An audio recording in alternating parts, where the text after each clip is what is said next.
Aubrey David, cemetery director here at Fort Sam Houston National Cemetery, originally from Dallas, Texas.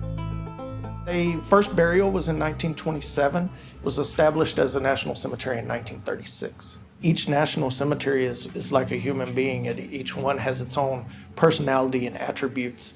And I think Fort Sam Houston has a historical significance for not only the length of time that it's been established as a national cemetery, but the fact that we're in considered military USA, having 2 Air Force bases nearby and 2 Army bases.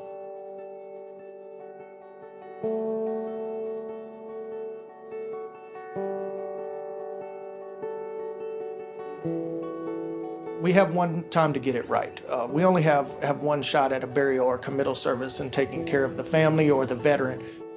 As I share with staff, we can't call time out. We can't have a redo. We can't have them go back to the front gate and say, let's start this over again. We have to get it right the first time.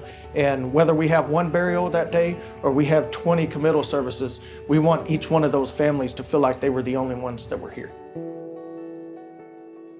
To run the National Cemetery, I think the key is that you got to have good staff that has a good buy-in to the mission. My name's Tom Ballinger. I'm commander of the MSD unit here at the cemetery at Fort Sam Houston in San Antonio, Texas. Military Service Detachment is what it's called.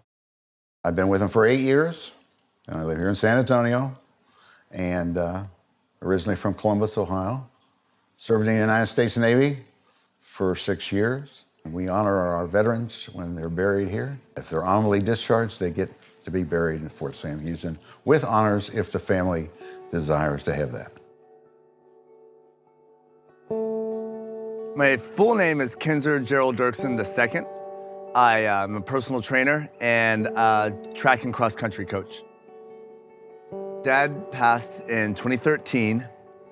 He was a surgeon. He was an emergency room surgeon from the beginning all the way through. And then he became a plastic surgeon in the late 80s, early 90s.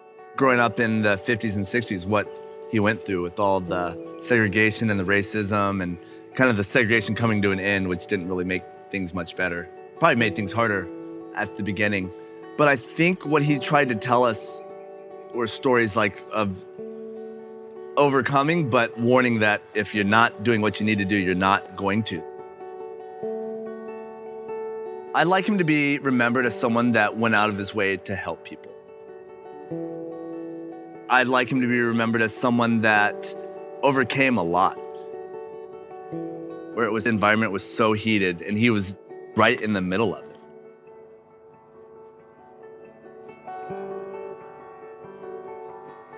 I think for a veteran and their family, the reason why I would say that they should be interred in Fort Sam Houston National Cemetery or any national cemetery for that regard is because they earned it.